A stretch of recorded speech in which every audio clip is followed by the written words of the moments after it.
With us in the studio. Hello there, Marcus. Hi there, Laura. First of all, a pretty good day for Greece. They went back to the bond markets after a 4-year freeze, I understand, and investors seem to like it. Yeah, Greece has arguably made a triumphant return to international bond markets. The Greek Prime Minister said earlier that the country's first bond sale in 4 years exceeded all expectations, and Antonis Samaras says it marked a decisive step towards Greece exiting its long-running crisis. Overall, Greece sold 5-year bonds to the tune of €3 billion. The demand was strong, with international investors offering more than €20 billion.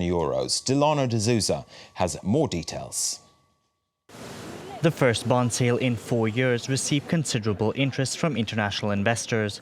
Bond yields were at 4.95, well below the expected rate of 5.5%. In an era of low interest rates, investors are looking for high returns. The 5-year bond issue succeeded beyond expectations. This means that the international markets, as of now, express their undisputed confidence to the country's economy, to the country's future, because they invest in this future. Greece was the first country in the Eurozone to accept a bailout and has so far borrowed €237 billion. The country's debt stands at 175% of its GDP, and while it's currently been given junk status by mainstream ratings agencies, the idea of Greece standing on its own 2 feet after 2016 has begun to look possible. However, experts are warning against complacency. We have to remain very vigilant permanently. This is no time for complacency, but it is a symbolic illustration of the fact that the Europeans have preserved their own historical construction.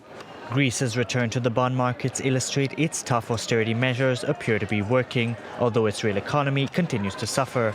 Unemployment data released on Thursday dropped to its lowest level in 11 months, yet remained high at 27%. Meanwhile, anti-bailout groups are preparing rallies on Friday during German Chancellor Angela Merkel's official visit. She's seen as the main backer of harsh austerity measures imposed on Greece. The Greek bond sale has also been welcomed by the head of the International Monetary Fund. Christine Lagarde said the sale was a step in the right direction for Greece. Lagarde was speaking ahead of the IMF and World Bank spring meetings in Washington this weekend. Those meetings bring together ministers and officials from around the world. In the closely watched briefing attached to the meetings, Lagarde also said that she was confident that Ukraine would get financial aid soon from the international community.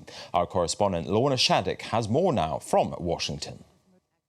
Along with the cherry blossom coming into bloom, Christine Lagarde's annual press conference at the beginning of the IMF and World Bank meetings here in Washington, D.C. is a sure sign that spring has sprung in the US capital.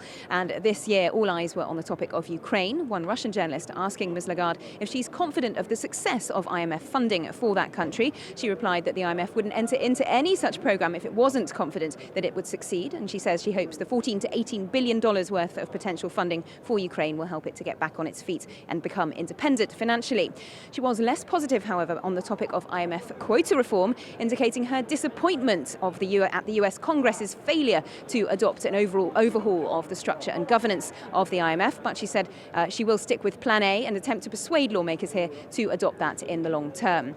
And overall, she backed up her chief economist, Olivier Blanchard's presentation of the World Economic Outlook on Tuesday, saying that she too sees a recovery taking hold overall globally, particularly in advanced economies, which are turning the corner, but said that emerging markets, although slowing down, will still be the engines and motors of growth. And speaking of emerging markets, a new batch of trade figures from China is sparking fresh concern about the world's second biggest economy. Imports to China dropped by more than 11% in March in comparison to the same month last year. At the same time, exports from China fell by almost 7%. It was the second month in a row that exports fell. Both figures are highlighting concerns that China is heading for an economic slowdown and potentially job losses.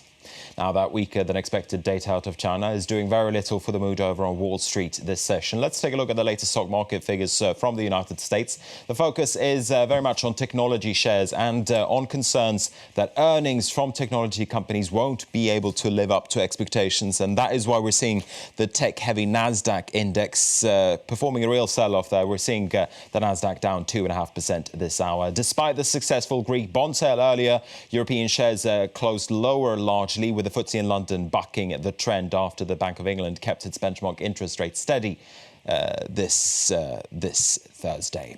Let's talk you through a few other stories that we're keeping an eye on in the stock markets. And shares in Marks and Spencer in the UK took a big hit this Thursday, ending 3% down. Concerns about profit margins were seen to be creeping in towards the end of the session. It came even as the retailer posted rising sales in the quarter that ended on the 29th of March. Food sales did well as usual, and rising clothes sales also sparked hopes that a turnaround plan is helping M&S.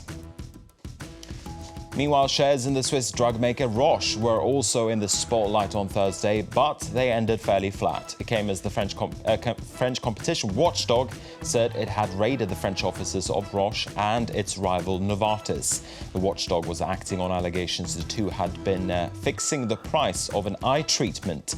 Separately, researchers have said Roche's best-selling flu drug Tamiflu had few beneficial effects. I'll be back again in an hour with more business headlines. For now, though, it's back to you, Laura. Marcus, thank you very much indeed. We'll get some sports for you now.